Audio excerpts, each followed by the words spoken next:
बोलूं? बहुत समय से इंतजार कर रही हैं। रास्ते में बहुत लोग होते हैं। जब गांव से हम गुजरते हैं ना तो लोग बाहर आते हैं, तो जो आता है उससे मिलना, मतलब अगर ना मिलूं तो बुरा लगता है उनको, तो इसलिए हर जगह रुकना पड़ता है, इसलिए समय लगा। आप शांत हो जाएंगे, बैठ जाएंगे तो फिर मैं भाषण सुना दूं।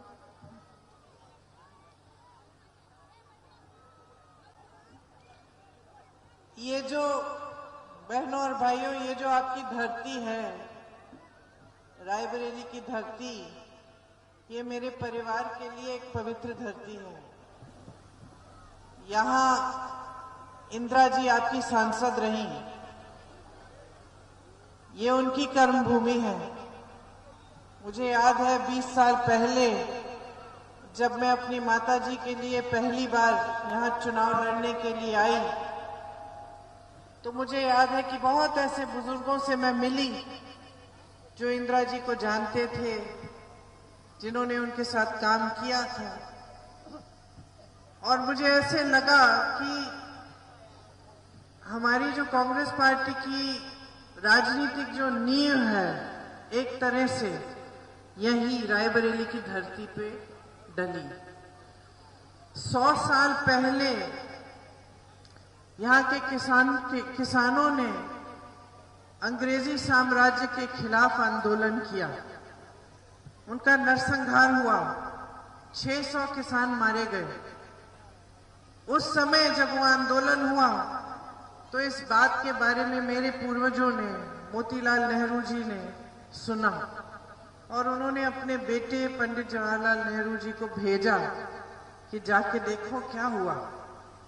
गरीब किसान खड़ा हो गया है, इतने बड़े साम्राज्य के खिलाफ आंदोलन कर रहा है, आजादी मांग रहा है, जाओ शामिल हो। पंडित जी आना चाहे तो उस समय अंग्रेजों को पता चला कि जवाहरलाल नेहरू जी आ रहे हैं किसानों से बात करने के लिए, तो उन्होंने सब जगह पुलिस भेज दी उनको रोकने के लिए। पंडित जी एक ट्रक में बकरों के पीछे छुप के यहां तक पहुंचे। किसान आंदोलन में उन्होंने भाग लिया और पहली बार जब वो गिरफ्तार हुए तो यहीं के किसानों के साथ गिरफ्तार हुए। तो यहाँ का जो इतिहास है एक महान इतिहास है। आपके जो पूर्वज हैं, हमारे पूर्वजों की तरह वो हमेशा आजादी के लिए लड़े हैं, न्याय के लिए लड़े, लोकतंत्र के लिए लड़े, और उन्हीं के बलिदानों से, उन्हीं के संघर्ष से ये देश आजाद हुआ। उसके बाद भी आपने परंपरा निभाई। इंदिरा जी आपकी सांसद बनी, बड़े सालों के लिए आपकी सांसद रही, लेकिन जब आपको लगा कि इंदिरा जी की एक नीति आपके लिए नुकसानदायक हो रही है, तो आपने इंदिरा जी को भी हराया, उनको भी सही राजनीतिक दिशा दी, आपने उनको भी दंड दिया और उनको मजबूर किया कि वो आत्मचिंतन करें, कि वो सोचे कि मुझसे क्या गलती हो गई कि जनता मुझसे नाराज है। उस आत्मचिंतन को करने के बाद इंदिरा जी जब वापस आई, तब आपने गले लगाकर उनको स्वीकार किया और एक बार फिर उनको विजयी बनाया। तो ये आपकी महानता है, ये आपकी इस धरती का बड़प्पन है कि आपने हमेशा सही लड़ाई लड़ी है, जागरूकता दिखाई है, लोकतंत्र को मजबूत किया है। और मेरे परिवार के एक एक सदस्य ने आपके साथ कंधे से कंधे मिलाकर इस सत्य की लड़ाई में भाग लिया है। एक साथ आपने, हमने देश का निर्माण किया। आपके जीवन में आपके भविष्य को उज्जवल करने का काम, यहाँ पे उद्योग खुलवाने का, सड़कें बनवाने का, पाठशालाएं लगवाने का, विश्वविद्यालयों को खुलवाने का, AIIMS, ITI, NTPC, rail coach factory जैसे बड़े बड़े उद्योग, बड़े बड़े अस्पताल लाने का काम मेरे परिवार ने आपके समर्थन के साथ किया।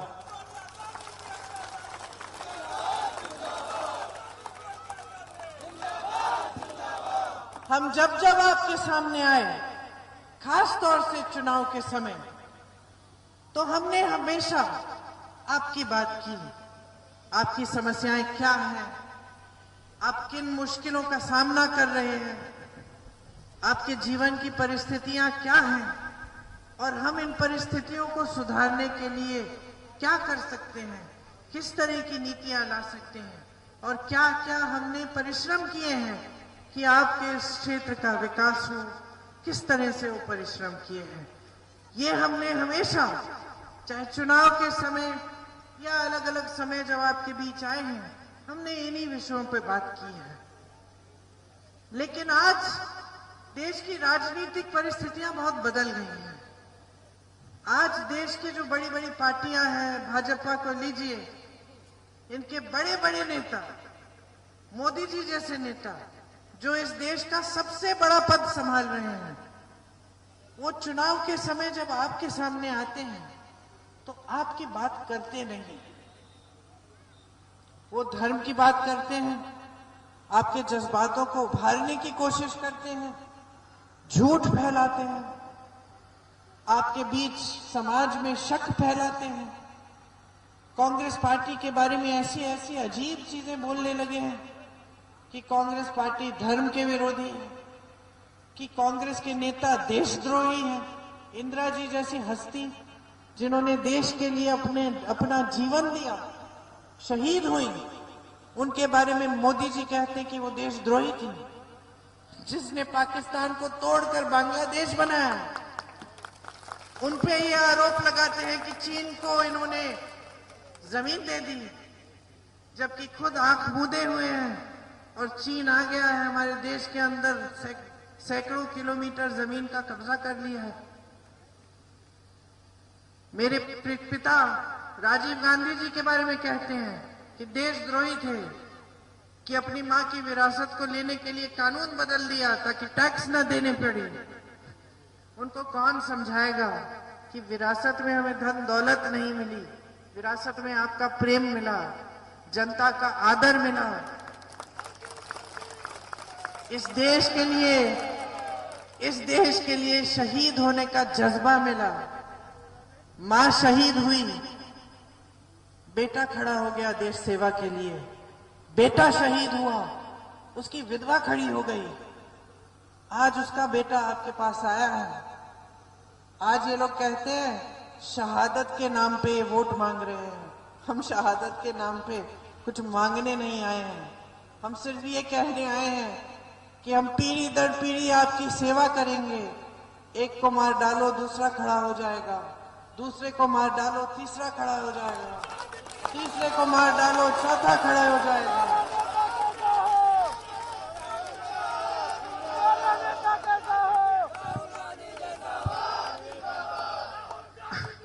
हमें कुछ भी कर लो, हमें कुछ भी कर लो, सेवा करने से हमें कोई रोक नहीं पाएगा। ये कहने आए हैं, हाँ हम मोहब्बत की दुकान खोलने आए हैं। राहुल गांधी जो आज आपके प्रत्याशी हैं, वो शायद इस देश के इकलौते नेता होंगे आज के दिन जो 4000 किलोमीटर 4 महीनों के लिए 4000 किलोमीटर पैदल चले, सिर्फ इस देश की जनता से मिलने के लिए, उनकी समस्याओं को समझने के लिए, इस देश के किसान को गले लगाने के लिए, इस देश के गरीब के आंसू पोंछने के लिए, इस देश की महिलाओं को समझाने के लिए कि जब उनके साथ अत्याचार होगा तो कोई उनके साथ खड़ा होगा, कोई उनकी बात बोलेगा, कोई उनकी रक्षा करेगा। शायद राहुल जी आज इस देश में इकलौते नेता होंगे जो सच बोलने से कभी डरे नहीं। उनको दबाया गया, कोशिश की दबाने की, उनको संसद से निकाल दिया सवाल उठाने के लिए, उनको घर से निकाल दिया, उनके हर परिवार के सदस्य को अपशब्द कहे। मैंने आपको बताया अभी क्या क्या कहा। उनके खिलाफ तमाम केस डाल दिए फर्जी। गुजरात में डाला, बिहार में डाला, ताकि उनको दौड़ना पड़े, एक प्रदेश से दूसरे प्रदेश में कचहरी में जाना पड़े, पेश होना पड़े। पीछे नहीं हटे, डरे नहीं, इनकी धमकियों से डरे नहीं और न कभी डरेंगे। वो शायद इस देश में एक ही ऐसे नेता हैं जिसके बारे में सब पूरा देश आज जान गई है कि ये आदमी कुछ भी हो जाए लेकिन सच बोलेगा।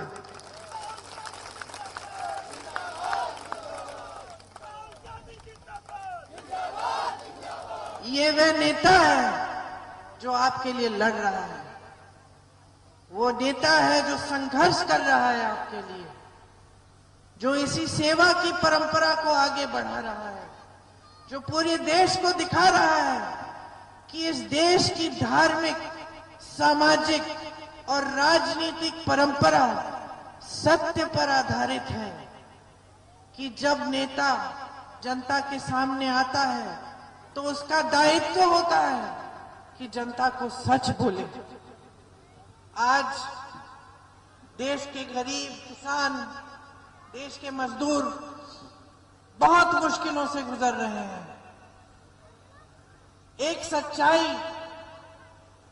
आप जी रहे हैं, एक सच्चाई वो है जो आपका जीवन है। मेरी बहनें बैठी हैं, आप दुकान जाती हैं, आधी चीजें बिना खरीदे वापस आ जाती हैं, सोचती हैं चलो आज ये नहीं लेंगे, 2-3 दिनों में ले लेंगे, बाद में कुछ थोड़ी सी बचत हो जाएगी तो ले लेंगे, आज छोड़ देते हैं। आज जो एकदम जरूरी चीज है वो ले लेते हैं, है कि नहीं? आपके बच्चों की फीस आपको भरनी पड़ती है, घबराहट होती है, पैसे कहां से आएंगे? परिवार में कोई बीमार पड़ जाता है, ये घबराहट होती है, रात को नींद नहीं आती कि इलाज कैसे कराएंगे।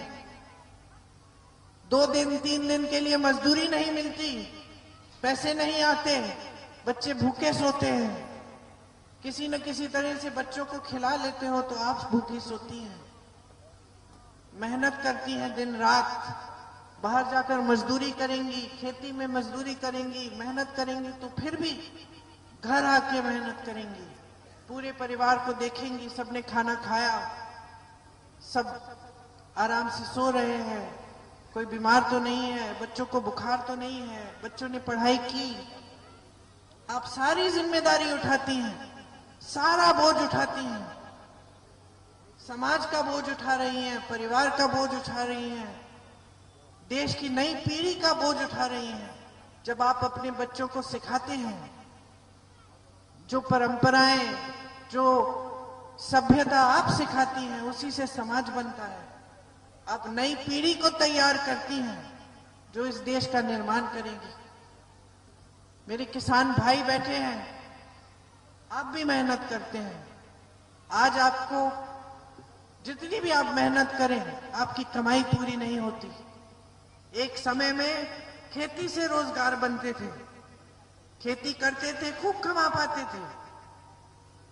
आज जीएसटी की वजह से खेती के सारे सामानों पर टैक्स लग गया है, सब महंगा हो गया है, पेट्रोल डीजल भी महंगा है। जो आपको चाहिए होता है, खाद का वितरण नहीं होता, सरकारी वितरण केंद्र बंद हो जाते हैं, प्राइवेट में जाना पड़ता है, लंबी लंबी कतारें हैं, खड़े रहते हैं। कुछ लोग तो 2-3 दिन खड़े रहते हैं, फिर भी कुछ नहीं मिलता। कैसे कमा रहे हैं, कितना पसीना बहा रहे हैं बच्चों को पढ़ाने के लिए, बड़ा करने के लिए, फिर भी कुछ कर नहीं पा रहे हैं। आवारा पशु घूम रहा है। मेरी बातों को सुनने के बाद घर जाके सोएंगे नहीं, खेती में जाएंगे, मचानों पे बैठेंगे कि किस तरह से खेती को बचाएं कि रात को आवारा पशु आकर पूरा चर न जाए। सहायता कहां से मिल रही है?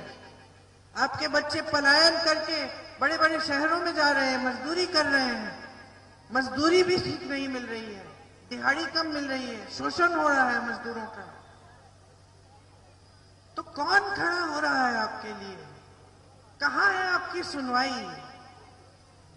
देश के गरीब ने सत्ता दी मोदी जी को, इतना बड़ा नेता बनाया, जो जो बातें उन्होंने की, जितने सपने दिखाए, सब मान गए।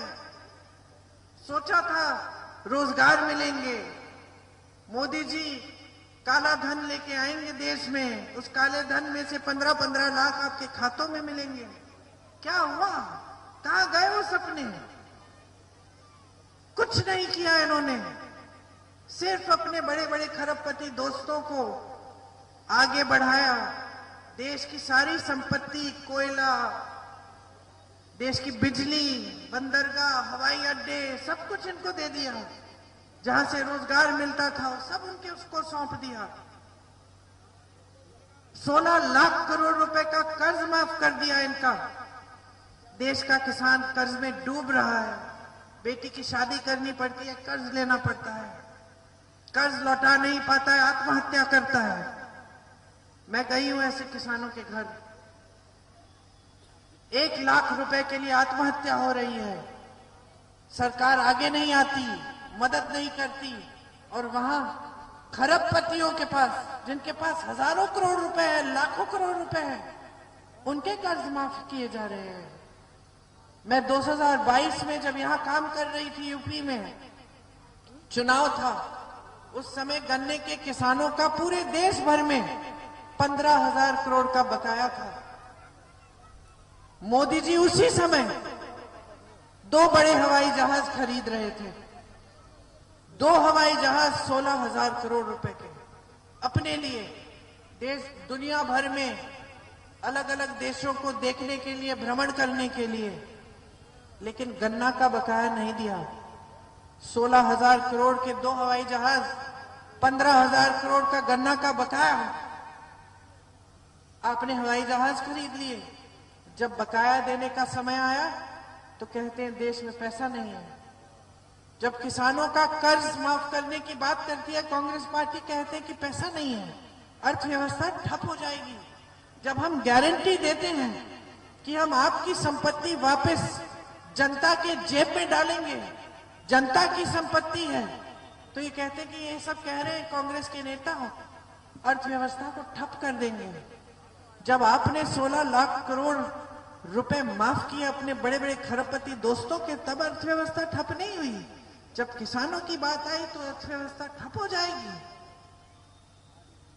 तो क्या है सच्चाई आज हमारे देश की राजनीति की?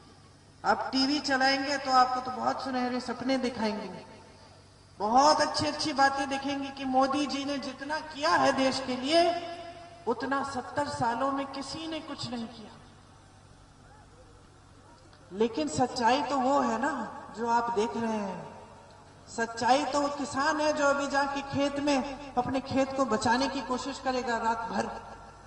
सच्चाई तो वो मजदूर है जिसको दिहाड़ी नहीं मिल रही है, 200 रुपए प्रतिदिन मिल रहा है, जो दवाई नहीं खरीद सकता अपने बच्चे के लिए। सच्चाई तो मेरी बहनें हैं जो दुकान जाती है खाली हाथ लौटती हैं।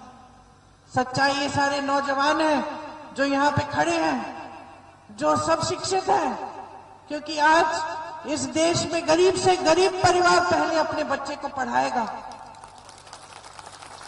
सच्चाई ये है इनकी मेहनत, जिसमें शामिल इनकी माँ बाप की मेहनत भी है, जिन्होंने किसी न किसी तरह से पैसा इकट्ठे करके इनको शिक्षित किया और आज भटक रहे हैं बेरोजगार पूरे देश भर में। सच्चाई यह है कि आज 70 करोड़ लोग इस देश में बेरोजगार हैं, कि मोदी जी की नीतियों की वजह से आज इस देश में 45 सालों में सबसे ज्यादा बेरोजगारी है। सच्चाई यह है, सच्चाई तुम्हारा जीवन है, संघर्षों से भरा हुआ तुम्हारे आंसू हैं, ये सच्चाई है। इस सच्चाई को पहचानो और जो सच्चे नेता हैं, जो श्रद्धा से जो दिल से आपके लिए काम करते हैं उनको पहचानो, जो कष्ट लेते हैं आपके लिए, जो हजारों किलोमीटर पैदल चलते हैं आपके पास आने के लिए, उन्हें पहचानो।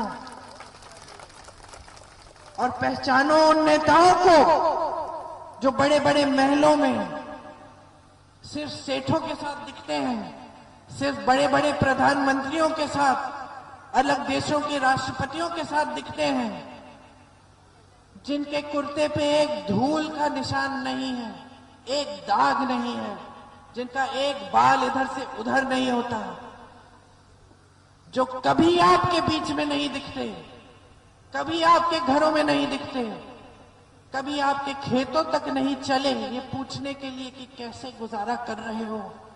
पहचानो उनको, पहचानो कि किस तरह से आपको गुमराह करके धर्म के नाम पर, भगवान के नाम पर आपसे सत्ता छीन रहे हैं। पहचानो जब ये कहते हैं कि संविधान को बदलेंगे, उसका मतलब क्या है।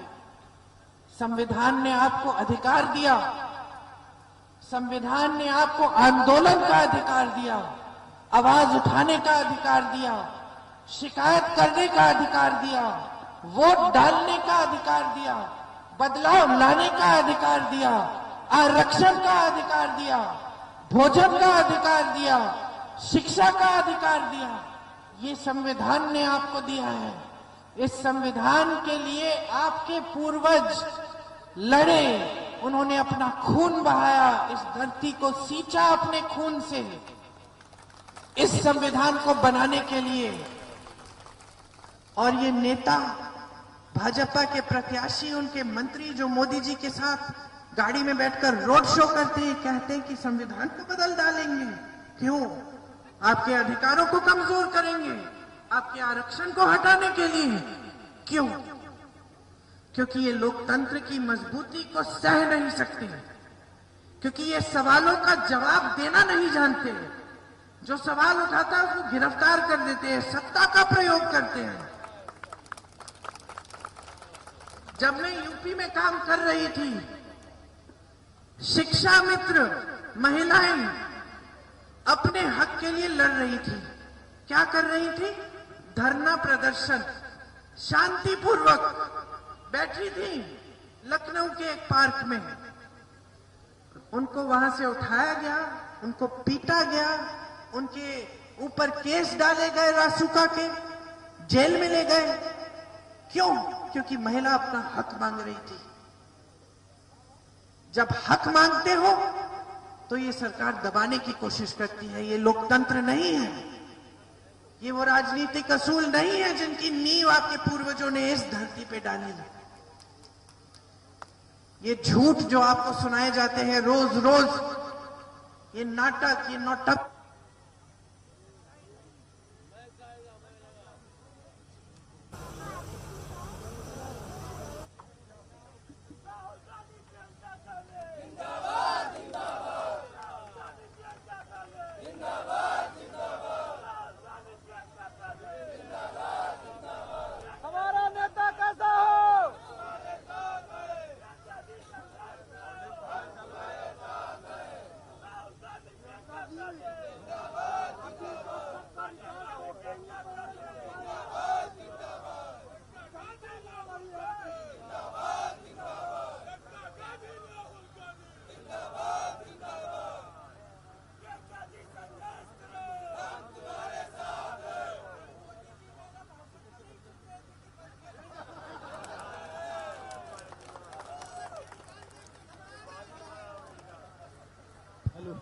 हेलो। मैं ये कह रही थी कि ये वो राजनीति नहीं है जिसकी नींव आपने डाली है। आपको अगर सच्चाई समझनी है इस देश की तो सिर्फ अपने जीवन को देख।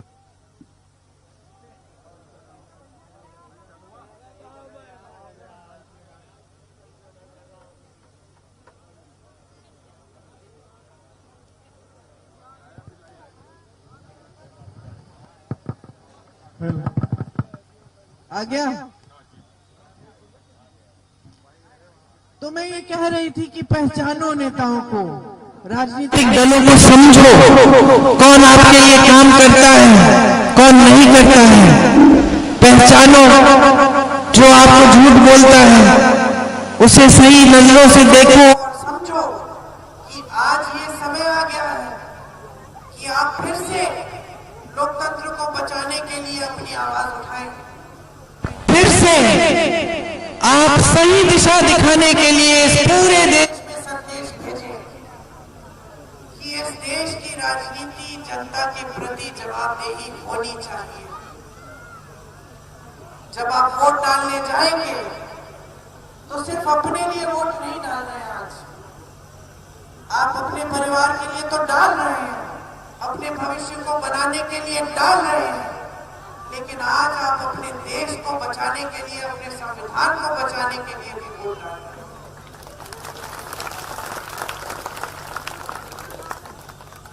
जो कांग्रेस गारंटी लाई है उनको समझिए, और क्योंकि मैं कह रही हूं इस मंच पे खड़े होकर, इसका मतलब ये नहीं है कि आप इस बात को मान लें।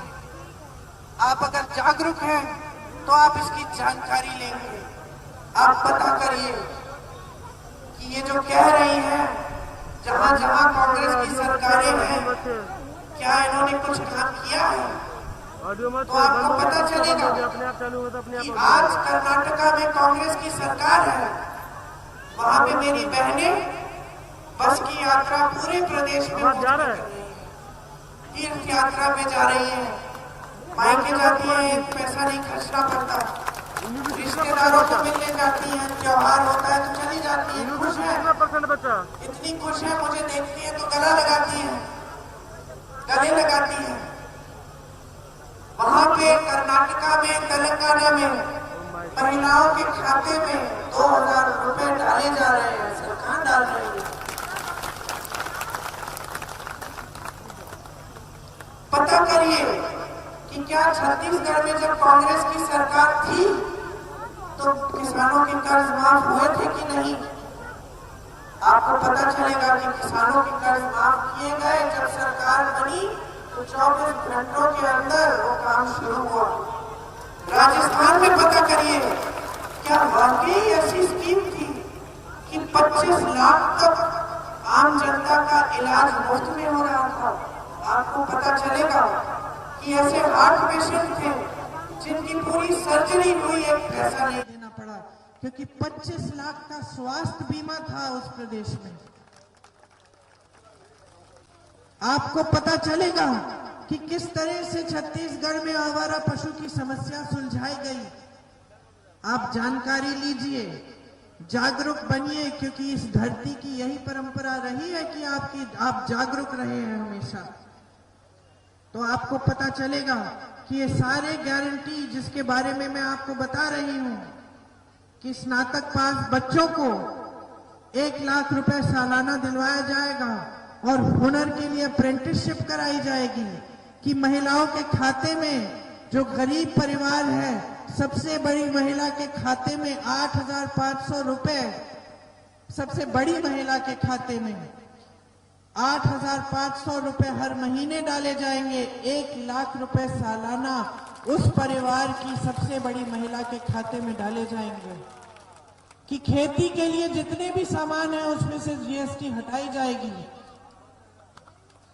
कि आपका जो न्यूनतम समर्थन मूल्य है वो कानून बन जाएगा, कानूनी अधिकार होगा हर किसान का। आपको मेरी बहनों के लिए सरकारी पद 50% सरकारी पद होंगे, और आशा बहुएं और आंगनवाड़ी की बहनें और मिड डे मील की बहनों का मानदेय बढ़ाया जाएगा।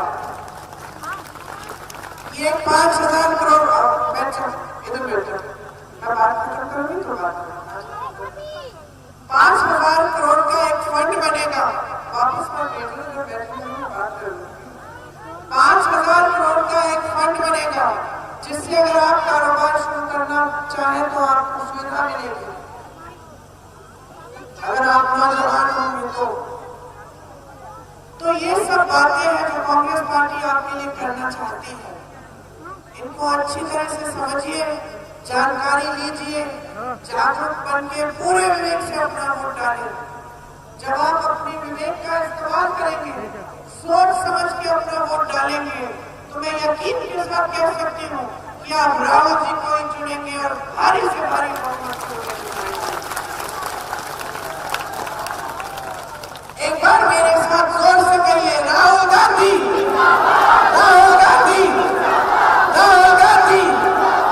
भारी बहुमत से जिताना, अपने भविष्य को मजबूत बनाना, सेवा की राजनीति, श्रद्धा की राजनीति, सत्य की राजनीति, जिसकी नींव आपने डाली है उसको वापस इस देश में लाइए, मजबूत बनाइए, इस देश को बचाइए।